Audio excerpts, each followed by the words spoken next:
Chris is the founder and CEO of People G2, a fully remote organization. People G2 is routinely ranked one of the best places to work and has been listed as one of the INC's 5,000 fastest growing companies 5 times. As a leadership speaker, Chris' goal is to inspire audiences with a straightforward delivery, insightful candor, and engaging humor. He enjoys contributing to the leadership conversation and has been featured by leading media outlets such as the BBC, NBC, Telegraph, The Sun, INC, and the Forbes. Chris have also been named an international keynote speaker, ranked number one by the Forbes, a top 50 global thought leader for 2021, a company culture expert and consultant, and a remote work expert. It's an absolute honor to have you with us. And now I pass it off to you, Chris. Thank you so much for having me, and I'm really excited to be here at this conference. I know this is all a bit strange for all of us, being, logging into a conference instead of maybe being together. Maybe we'll get back to that one day, but as a remote organization, I can tell you we're actually kind of enjoying it because we do like to stay home. We like to be in our offices, and we enjoy interacting with people from all around the world with maybe not always having to get on a plane. So again, my name is Chris Dyer. I have written a few books. The first one is The Power of Company Culture, came out in 2018.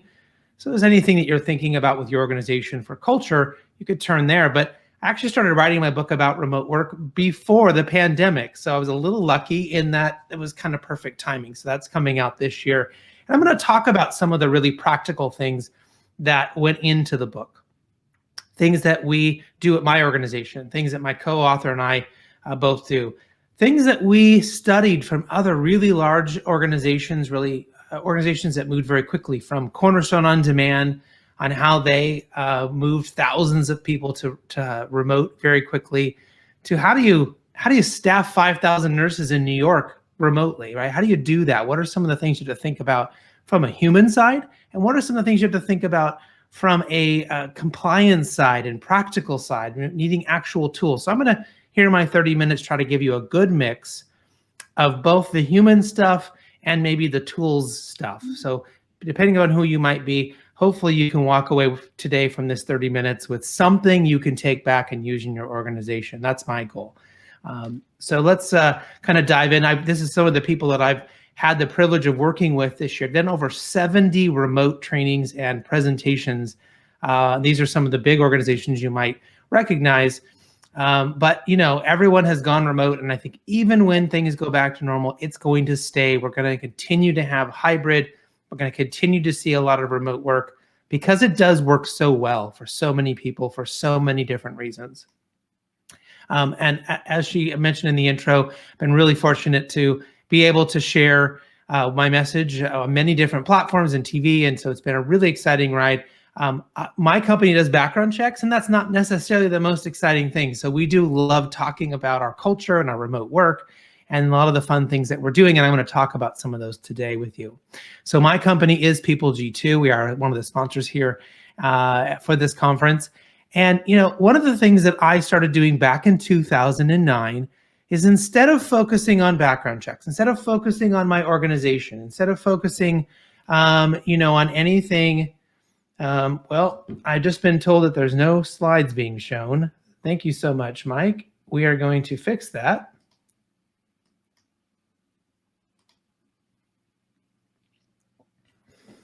Hopefully, you are all going to be able to see my screen now. So Mike will let me know if that is coming through. So that's okay. You were only seeing... it was just my ugly mug you were seeing on the first couple slides anyway. So we're on to the important stuff now. Thank you all for the patience on the little glitch. Just using this new system has been a little different. So again, People G2, I really went back and said, instead of focusing on product and sales, I'm just going to focus on my people. All of my job as the CEO is to help our culture focus on our people. And something really interesting happened. All of a sudden, we started winning awards. All of a sudden, we started being named as a best place to work. And this was all by just me focusing on culture, focusing on people, and letting my people take care of our products, our services, our customers. And it took off from there. And that's why we've really gone and made a concerted effort to share a lot of the things that we're doing and that we've learned. So, a return to the office, as I mentioned, I think is going to be a bit different than what we might predict. We did a big survey recently, and this is what employees were saying. About a third of them said that they would like to go back to work. Another third said they would like to be hybrid. They would like to go in a few days, be at home a few days. But 40% said no way. They do not want to go back. They love remote. They like not having a commute. They enjoy the flexibility. Well, you have at least, approximately two-thirds saying they want some or all a bit of remote. So you're going to need to know how to handle this going forward. It's going to be a retention strategy. Your best employees are going to demand it, and you're going to have to figure out how to continue to use it and think about it on an ongoing basis. Now, when I say remote, what does that mean? I think for a lot of us, you might think about, well, I'm working from home, and that is one type of remote, but I want to make sure we have a clear definition. There are many different types of remote. So we have the digital nomad. This is that cool person on their laptop by a pool in Bora Bora, who they only work for themselves or have a few people on their team. That's a great remote type. I would love to be sitting by the pool and working, but that's not what we're talking about today. That's not specifically the type of person. There is the work from home. That is definitely a part of our wheelhouse here today. You have the part-time side hustle, and that could incorporate some of your people. Maybe you employ people as a part-time. Maybe they do a side hustle for you. Maybe they do some copywriting at night for you, or do some things at odd hours, but they have another job as well. And so they're remote employees. They're not necessarily in the office. We have the off-site people in the field. So maybe you employ repair people, people that go to people's homes, or maybe their job is to go to different offices to do work, and they're not necessarily in your office. That's also remote. And so these tips and tricks will also be really impactful for those people as well. And then, of course, we have the hybrid model, right? So anyone is mixing this, coming in for some of the time and going out some of the time. So hybrid is still remote. And I want to make sure everyone understands that as you maybe are considering using some bit of hybrid model, it is still remote. So if you have 3 people in the office and you have 3 people at their home or out in the field, if you're going to have a meeting, you're going to have it on Zoom or Teams or wherever you meet, Google Hangouts, and you're going to have to, even though those 3 people are in the office, are probably each going to be sitting at their desk, and they're each going to have their own, inner single login, or they might sit in a conference room, but you're still going to do what you were doing when you were all remote. So if you have this hybrid model, you have some people remote and some people in the office, it's still as if everyone is remote. And that's a really important distinction, because that means you're going to have to consider to think about remote as the strategy for a long time to come, and who knows, maybe forever. So what should you do? What are some of the tips and tricks and things that you should be thinking about doing to make your employees happy, to lead more effectively? Well, first, we want to make sure that we are really judging people on their impact. We're measuring what matters. I remember when we very first went remote, we had this employee, and we thought she was our star. We thought she got so much work done. She was always consistently coming out on top. When we went remote, we had to start assigning the work more democratically. We didn't allow people just to pick the work. They used to be able to go pick up these little folders. This is kind of before we went very digital. And what we discovered was that she was picking out all the easy work and leaving all the hard work for everybody else. And so when we changed how we assigned work, we suddenly found out she was actually our worst performing employee. So we had to figure out how to judge people and measure them on the things that mattered, using KPIs that made sense, and not judging people on activity, not in judging them on, how much are they walking around the office, how much paper is rustling, can I see them at their desk? That's not productivity. So you have to really go back and have those conversations and figure out what that's really going to mean. Remember to celebrate the wins. It is a little bit easier to have celebrations and to say thank you and to publicly acknowledge people in an office setting. So you have to redesign this a little bit. Now, we use Slack 100% for all of our internal communications, and we have a room there called the water cooler room. And there you can talk about anything that's work appropriate. You can brag about your kids, or maybe you got a hole in one this weekend when you were playing golf or whatever. This is sort of the area where we chat, but it's also the area where we thank people. We use a green flag. We go in there with this green flag emoji and we say, thank you to Mike. And I'm going to do one in a minute. I'm going to go in there and say, thank you to Mike for telling me that no one could see my screen and texting me and making sure I knew I was messing this up. And I'm going to thank him publicly to everyone in the forum. And then everyone else would jump in. Hey, Mike, way to go. Way to help out. So this is how we thank people. This is how we can see it. We don't use it for bonuses. We don't comp people on how many green flags they get. This is just a place we just say thank you. And we find that that's really what people want, is just a pat on the back. Make sure we talk about how work is going to be different. We want to often brush things under the rug and not talk about how tough things might be. We need to bring this out into the fold, and we need to continue to talk about every time work is maybe going to change, how will it be different, and really get your people talking about that and asking questions and challenging assumptions so that you can work out the best course of action. Now, remote and hybrid can really bring us some interesting thoughts. Now, we have learned some very specific things, and some of these might be a little controversial for you. But the first one is, I would challenge you all to stop or limit the amount of one-on-one meetings you're having. When you are remote, it suddenly becomes so much easier to start having these one-on-ones, call this person, have a quick Zoom meeting with them, but the information doesn't flow, right? No one's overhearing a conversation in the hallway. No one's jumping in who's 2 cubicles away and hearing you talking about this client, and they know something about this client. So what we need to do is, of course, there are some opportunities you have to have one-on-ones. There may be something going on with an HR issue. There may be a coaching going on. But aside from that, you should be having team meetings and group meetings and discussing these things with 3 or 4 or 5 people so that information can flow. You can have more ideas and more solutions put forward. So we want to meet more often in groups, and we also want to meet in smaller amounts of time. So a 15-minute check-in to talk about one issue with 5 people can really move things very quickly.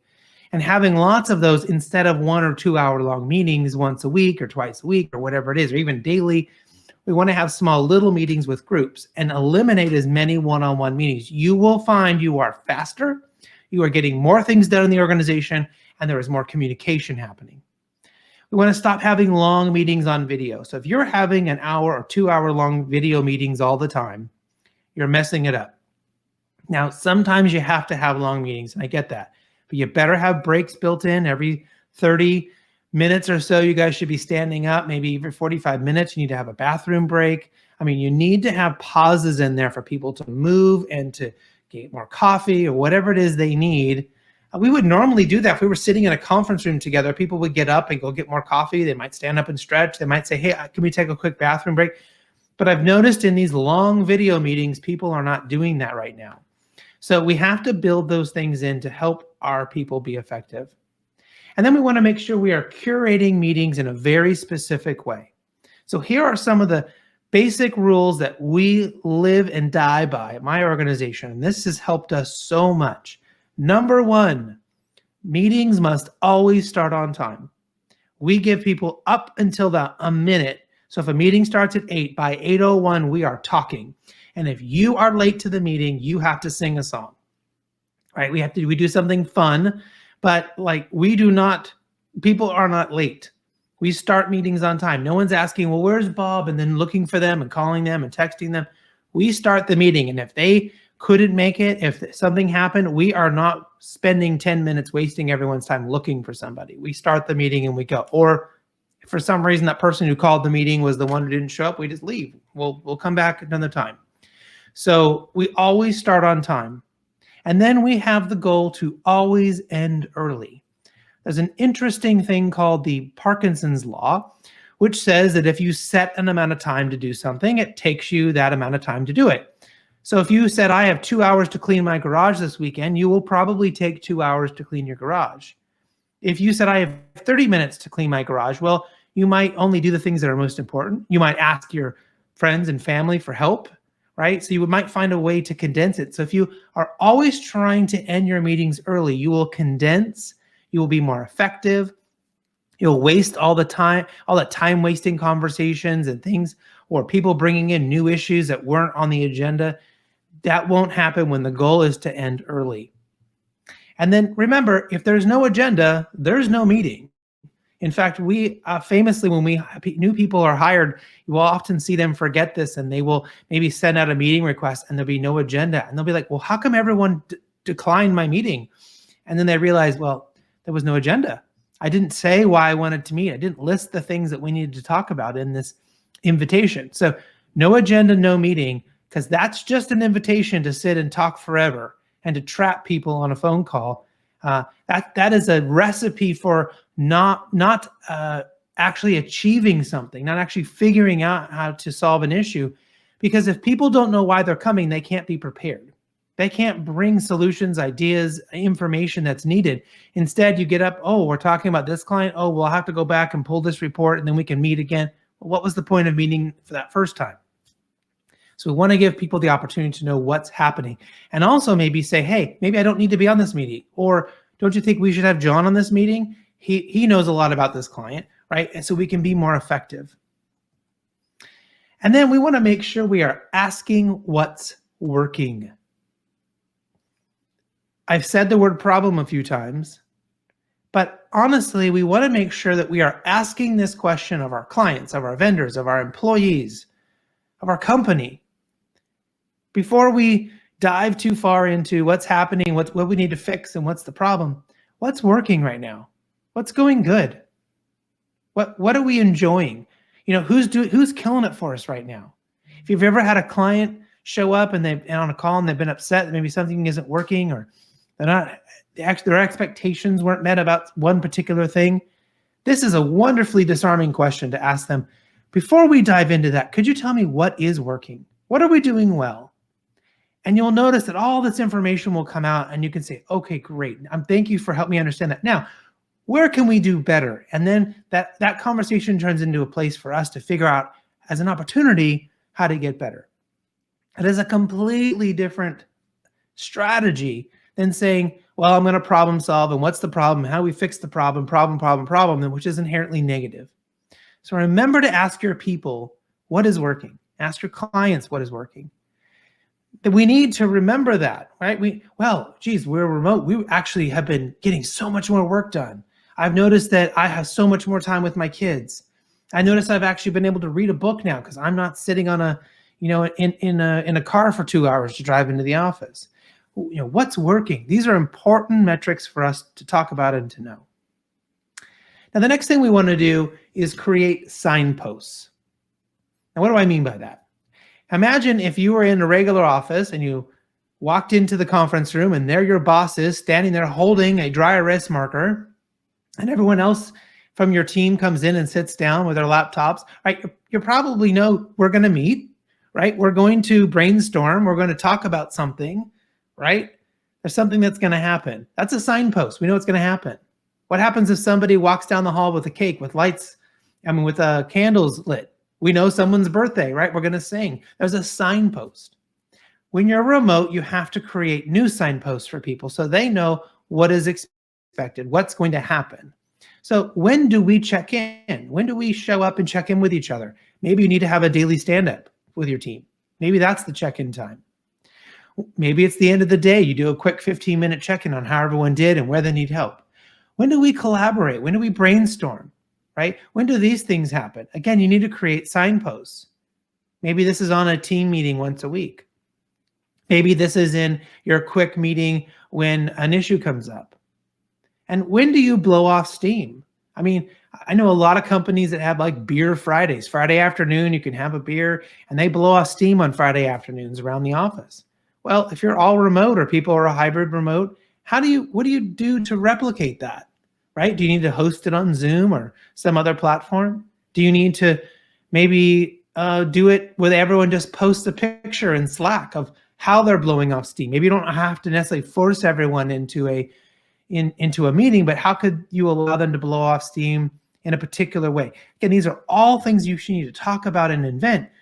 But when do we, and then fill in the blank, and create that environment, that meeting type, that something on the calendar, on the schedule, whatever it is, it needs to be built in a new way so people know when to do it. Employees are dying to know what is expected of them. They are dying to know what the rules are and dying to know what the norms are.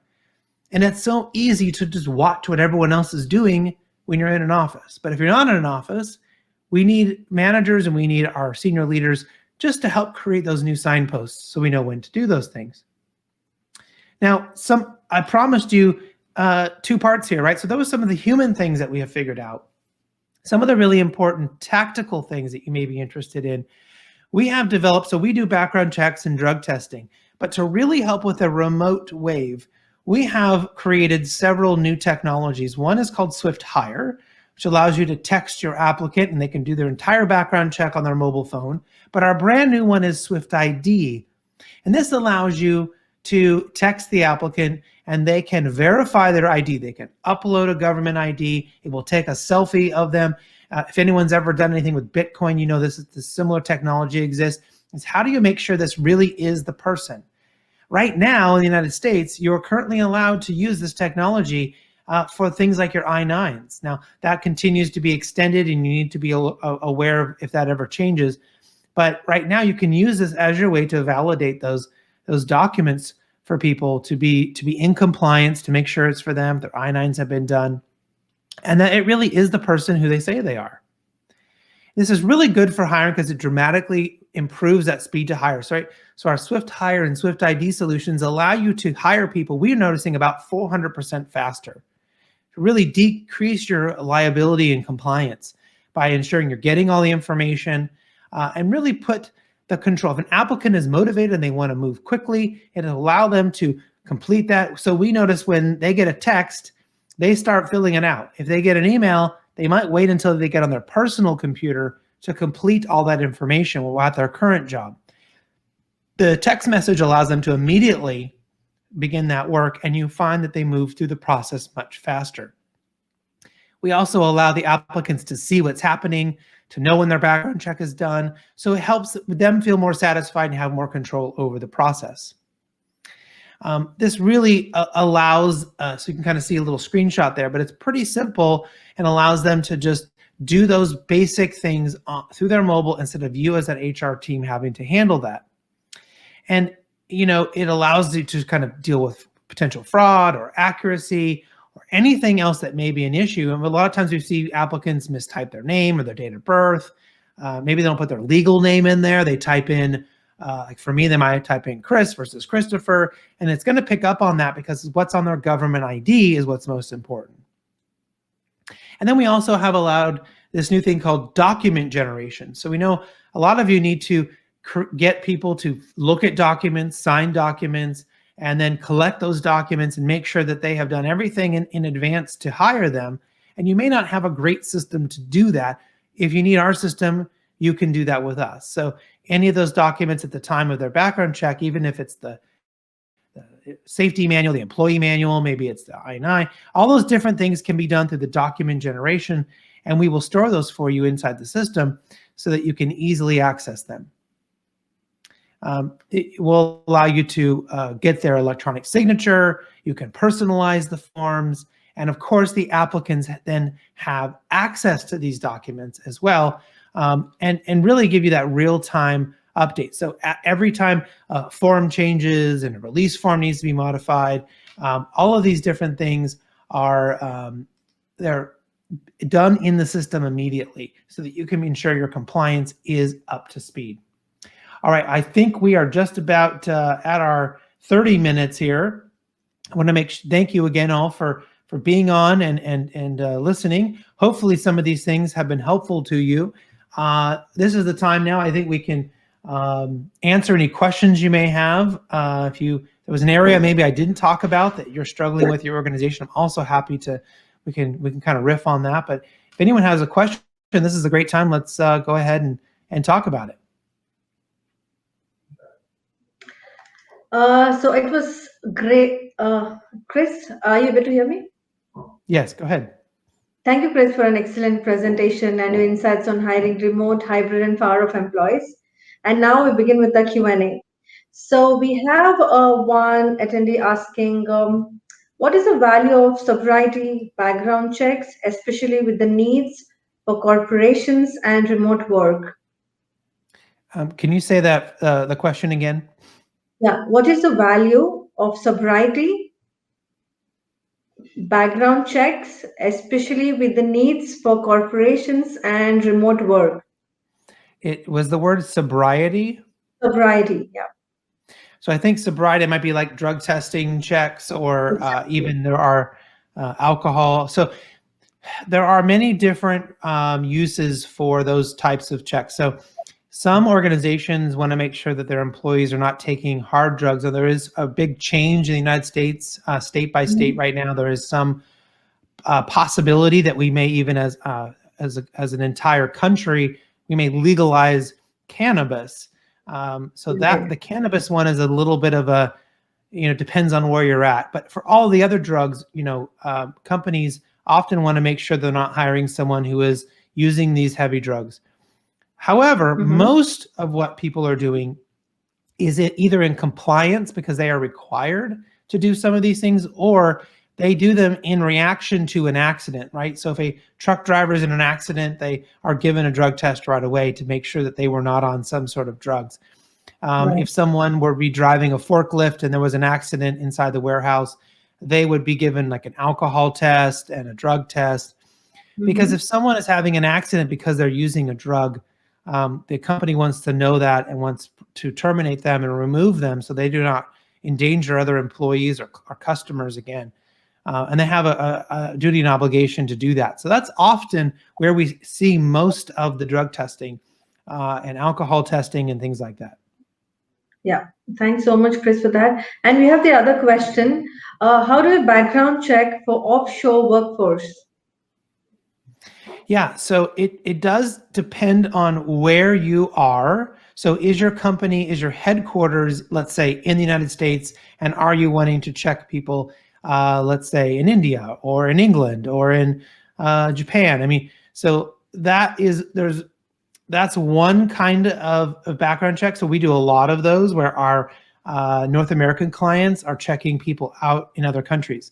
Now, if you are in a country, let's say you're located in India, but you are hiring people in the United States, or you're hiring people in France or something like that, it is a little bit different, but it can be done, right? So those strategies take a very particular um, uh, look, and we can help you with that.